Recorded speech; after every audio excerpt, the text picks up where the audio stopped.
My name is Sam Jenks, and welcome to another episode of The Way We Source, a podcast hosted by Kodiak Hub, where we share our talks with procurement practitioners, leaders, experts, consultants, content gurus, and people that we find downright inspiring, diving into the role that sourcing and procurement plays in the way that we live.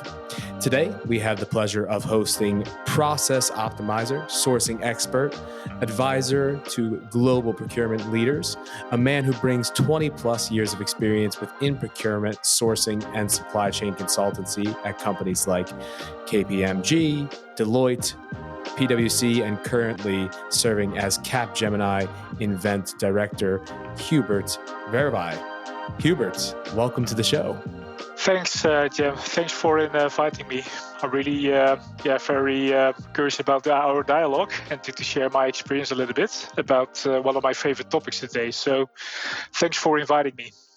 Our pleasure of having you on as well. And I hope that I did an okay job of pronouncing Verweij as well. Is that all right? It's pretty good. It's pretty good, Sam. All right, good. Thumbs up from that. That's good to hear. Now, KPMG, Deloitte, PricewaterhouseCoopers, and now Capgemini Invent. I mean, you only have Accenture and BCG left to become a consultant grandmaster, one might say.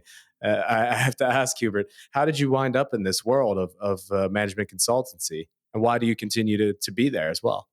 Yeah, it's a very good question, Sam. I think when I was graduating, I had the pleasure to already do a graduation project at KPMG at that time.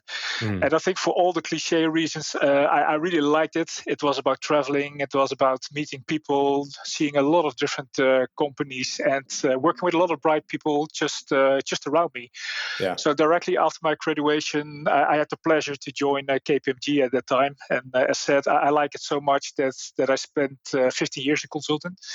I took a little bit of a break working in the industry for 4 years, but it's good to be back again. Great.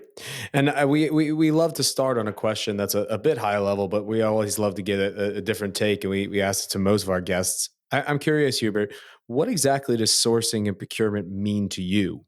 Yeah, it's a good question, and for me, it's all about the 3 C's, and I will explain why. And I think for many of the colleagues, I think I didn't have a dream to work in procurement when I was young and when I was graduating. No. But for some reasons, I did my first project after a number of years being in consulting, and what I really liked about it and what really made it different from my previous work on supply chain were the 3 C's. And to start with, I think the really commercial aspect of procurement that was intriguing me, but more importantly to other elements, and that is collaboration and change. And to start with the latter. I think it will probably be recognizable for you guys, but typically everybody has an opinion about procurement. Everybody wants to buy, and many people would like to buy without procurement. So this situation and this challenge that was really intriguing me. So how can you ensure that people are collaborating, which is the 3rd C, both internally in the best way, where, in my opinion, procurement is the relationship owner of any company towards suppliers. Right. And at the same time, how do you create effective collaboration with so many great suppliers? So for me, the 3 C's, that is what drives me and why I'm still working in the procurement domain. It's a super answer and very concise. The thing that I find interesting about it is, it's so often that procurement is looked at as a function that's only driving value within the first dimension of the C, the commercial aspect, right? Looked as a cost saver. But the collaboration and change bit are so incredibly important. And just as you mentioned, it's because they are the one directly managing the relationship with suppliers. And I'd love to get into that topic as it is the topic for our talk today, surrounding more so supplier management and collaboration. And I'm curious in understanding, how do you believe that supplier management and collaboration compares to other procurement processes as far as in levels of maturity? Where are companies at? Yeah, again, it's a very interesting question, Sam. And I asked myself and my team the question 10 years ago. And what we at that time we thought is that still many companies were struggling with the concept at that time. And why? They were always competing on other initiatives, and especially in periods of focus on cost optimization. And I expect that will come up again the upcoming 2 years. Yeah. So supplier management collaboration is always competing with short-term with a short-term focus. Yeah. I think in combination with that is that what I also found out when I'm talking to colleagues and also to clients is that everybody's excited about the topic supply collaboration. It is really cool. But if you really start implementing it, they often respond with the comment, "Yeah, but this is additional work, and I already have so much work to do." Right. So, and that's a dilemma. And then you can say, of course, okay, if you reduce the number of suppliers and you focus your attention on the most important ones, Right. then you will start saving a lot of time. But this is typically a big challenge. And on top of that, I think you also need other types of capabilities where you have to move from traditional purchasing skills into way more advanced skills around change management, strategic thinking. And that was blocking, I would say, organizations 10 years ago. Although I must say there is a clear improvement since then, but still I see that quite a lot of organizations are struggling with the topic, despite the digitization of it. And the question is also, will the focus be put on the back burner during, as you indicated yourself, the short term focus being on cost reductions and being profitable, which is on everybody's mind at the moment, right? I'm curious because you touched a bit on it there, what some of the steps could be to developing a supplier management and collaboration framework or practices and programs in an organization. What do you think would be very important? If you could just give kind of a first step or a first few steps to some of our listeners, what would you suggest, Hubert?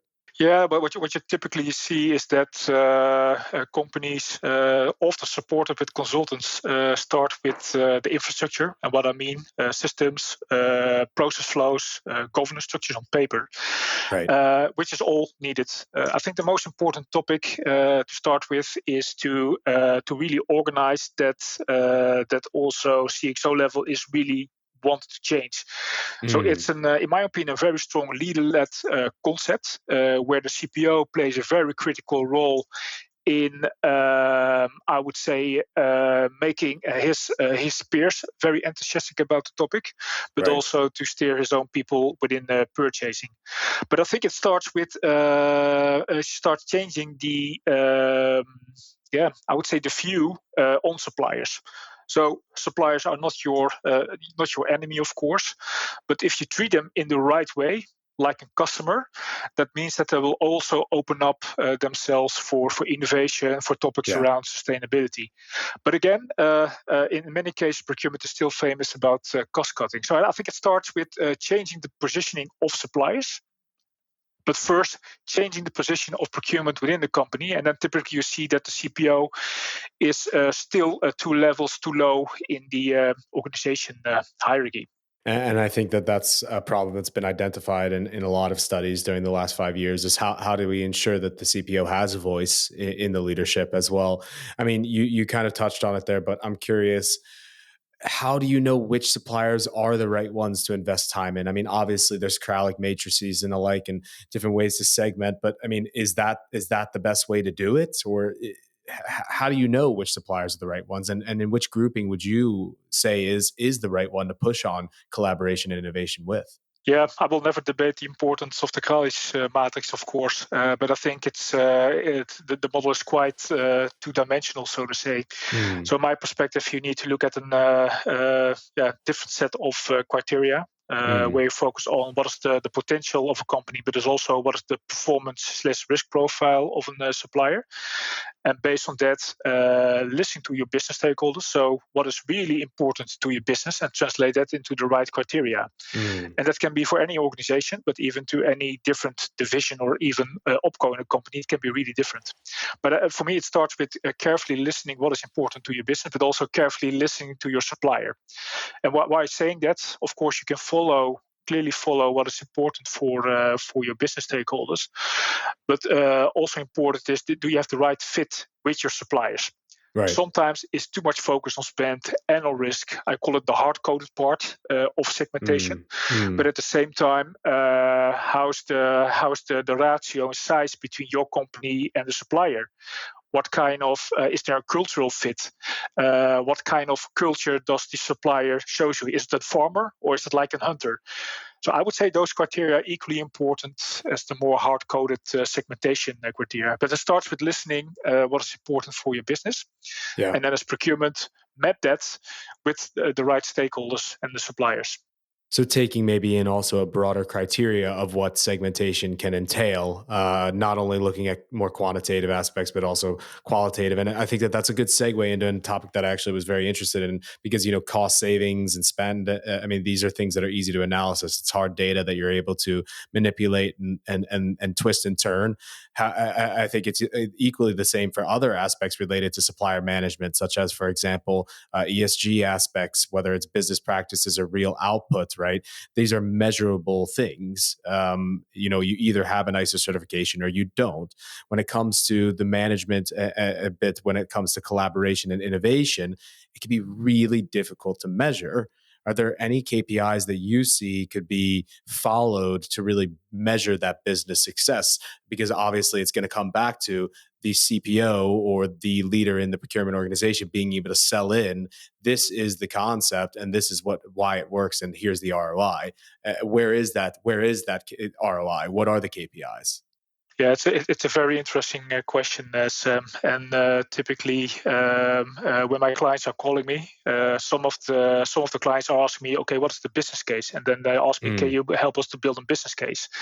I'm always saying, "Yeah, the people that are really emphasizing the business case, these are the non-believers in SRM and supply management in general." While the companies that really understand it, they focus on what can it mean for the organization. And I think, as said, parts are very easy to measure, like cost savings.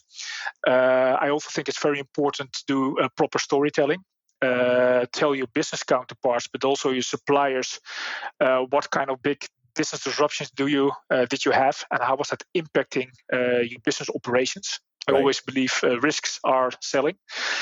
And at the same time, it really helps if you have a CPO that is embracing the concept of innovation and truly believe that if you open yourself as a company, that the supplier is also opening itself to you.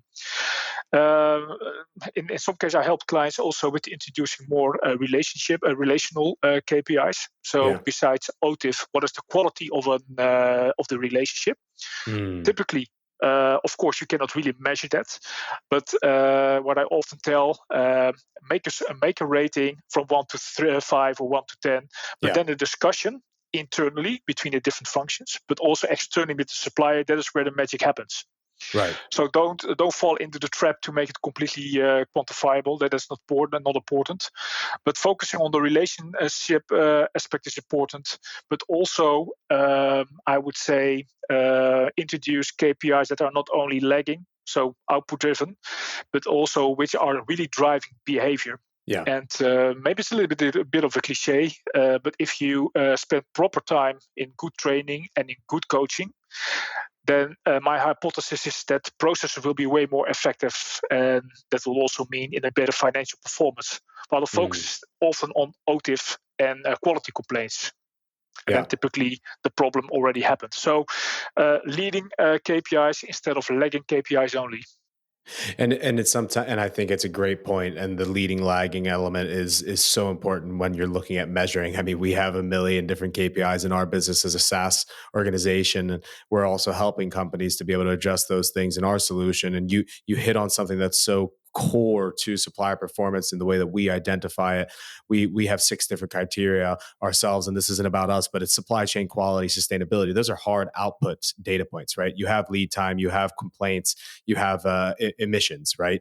But it's the engagement, it's the collaboration, it's the innovation, it's these softer qualitative elements that are so incredibly important to be able to tell the whole story. And that's exactly what it comes back to, like you said, the storytelling, which is a piece that I think is so easily forgotten when we're in a position as in the role of procurement, that procurement professionals are focused, are there to make cost savings happen. They're not there to tell a story. But I think that this is a mindset shift possibly. And I'm curious, how do you think that the KPIs potentially can drive more influence within the organization, but also the shift in the mindset of the procurement team, but also the supplier? Yeah, it's. I think it starts with the everlasting story about purchasing performance. And one of my clients, they were a little bit more advanced. Basically, what they did, that the whole target around spend reduction was Mm, off the table for procurement. They yeah. said, we are following the business. We ask the business what is important. And if they think that quality, availability, and innovation is way more important than the cost savings, then we are not focusing on that. I don't want to be naive. Of course, cost savings are always important, but the fact that this client was building a complementary set of KPIs, where purchasing was expected to serve the business in the best way, and Mm, not only in one-dimensional price reductions, that really helped. The same organization also implemented and changed the reporting system, where the business was signing off initiatives around innovation and sustainability. So, besides signing off a cost saving, they were also asked, do you like this initiative, this sustainability project with the supplier? They were signing it off, and it was translated into a financial implication. So instead of only focusing on cost reduction, they will start measuring value add to the business, mm. ranging from supply chain, R&D, and but also quality departments. So I truly believe that KPIs are driving behavior. So setting the right KPIs is key. And for the supplier, I mean, Yeah, exactly. I think it's again a very good question. What always intrigues me, Sam, is that we always listen to our customers. We put a very central to the operations. We are providing them customer service. yeah, Very nice word. But I ask myself the question: is there also something like supplier service? yeah. And we are always assuming that volume is the only thing that matters for a supplier. But typically, growth potential is important. Margins are very important to them. But also the fact that as a customer, if you are willing to share your innovation capabilities or your continuous improvement capabilities, that is equally, let's say, appreciated by suppliers. Yeah. So I think it is about listening to them again, and then decide together what KPIs are important for the relationship. Mm, But that means, as a starting point, also that KPIs should be two directional. And yeah. what I mean with that, Yeah, I you should not understand. only measure the OTIF of a supplier, but for Mm. example, also what is the quality of your forecast that you are sharing with your supplier. Yeah, important points, and I think that we're also seeing the shift right now. You said it very nicely. You have the CAM on the side of the supplier who's there to service the customer.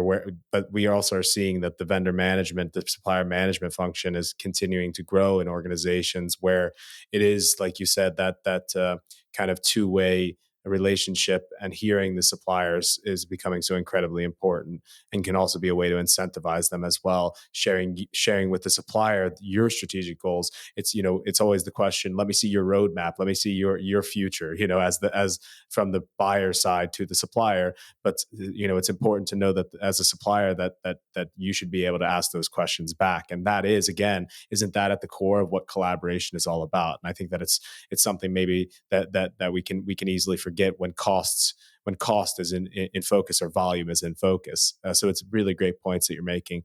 I'm curious, to be able to deliver on the value proposition of collaboration and innovation. The fact is that businesses will have to shift within their mindset. I think that you and I can agree on that. Maybe they already have the people in house today to be able to do the job, but the question is there new skills needed, whether it's within the existing team, or new talent hires needed to be able to deliver value in this dimension to the business in 2022 and beyond? Yeah, definitely. And I think there are a number of soft skills that become way more important, especially when you're working with your strategic or your more critical suppliers. I call it Yeah. putting yourself into the shoes of a supplier and really understand what is important to them. I think with this way more volatile market, it is also really to understand what the strategic impact of those changes are. For your own company, but also for suppliers. Change. I think that's an important thing. You continuously would like to improve your relationship with suppliers. So that means that you cannot just say to your supplier, you need to change it this way. So from that perspective, I think the role of a procurement buyer is evolving a little bit into the role of a procurement consultant, where you are really understand what the business is looking for, but Right. what is important for supplier, and help the business in changing the relationship and the position towards supplier. So that's changed. I think in other sides, what is more important is also, let's say, the digital capabilities Yep. within your procurement organization, but also, can you really transform the data? And there's so much data available about your own company, but also about your supply chain.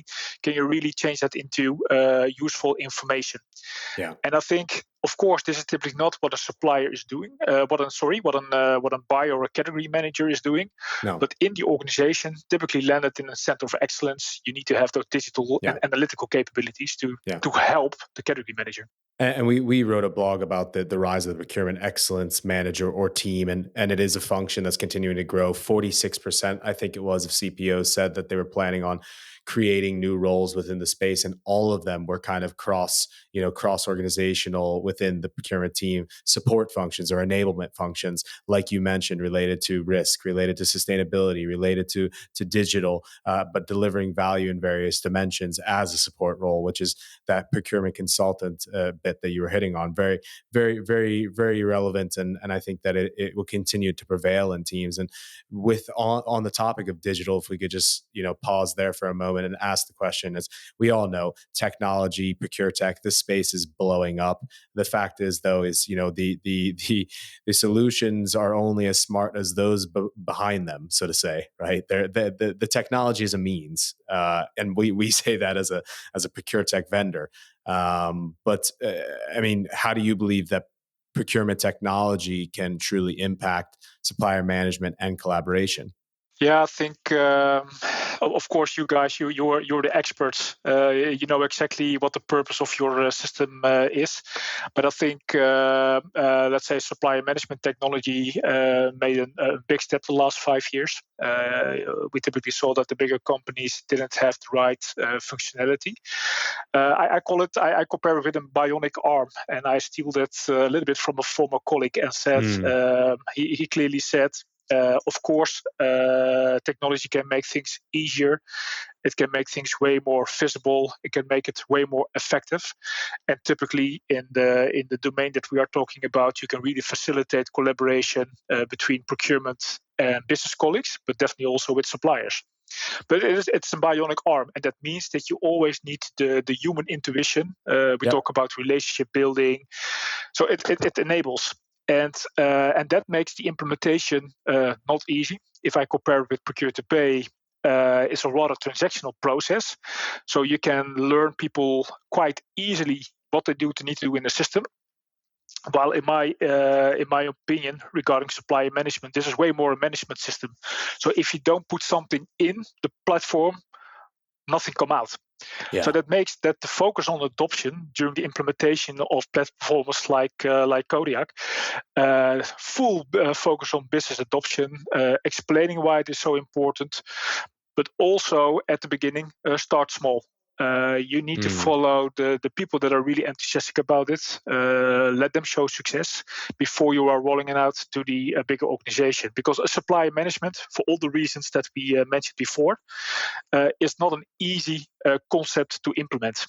Great points. And within this whole conversation, it's important not to, and you hit on it a little bit before, but forget about the supplier themselves, right? They too have a voice, and we're running up on our time here. But I would love to kind of just round out the session with understanding a little bit of what your thoughts are. In the yesteryear of purchasing, right? Supplier organizations, like we've talked about, were seen as a means to be able to drive value with providing quality goods and services at the lowest cost possible, preferably, right? But this narrative is shifting, and we're building more collaborative and strategic buyer to supplier partnerships, and that's becoming more so the norm. But when that starts becoming the norm, how do you believe that companies need to shift to make sure that they are able to be the preferred customer as well, in both good times and bad? Yeah, again, Sam, a very good question. What I learned is that you can talk about complex topics like joint innovation. You can talk about collaborative forecasting and planning, but at the end, suppliers would like to be paid on time. So I think there's a hygiene factor here. Is Yeah, that yeah, you need to ensure that these basic things are really in place. sure. So I think it starts with that. But I think, and I think we touched it a little bit before. You really need to understand what is important for the supplier. And typically, they would like to have good information. They would like to have information that is correct, Mm, that is important, and they also would like to intention and that you really understand what is important to them. mm, And then you point about, in good and bad times. Let me use an example in our own case. Is that one of our customers is already quite in big trouble. So our behavior could be, okay, we will making use of that, and we keep the pricing high. yeah. What we basically did, we said we are changing our service model a little bit. We're going to help our client in this case, and that means also that our service model and our remuneration model is really different, and that is highly appreciated by our client at this moment. And what I want to say is that typically bad times are a great opportunity to strengthen your relationship because it shows that it's serious for you. And typically, if you survive these difficult times together, then you are a customer and a supplier for life. So I Mm. would say the upcoming downturn is a great opportunity to improve your relationships with at least with your most important customers or your most important suppliers. Super good insights. And I thank you so much for talking about this very important topic today. One that you're obviously passionate about, one that we're happy to be able to host you.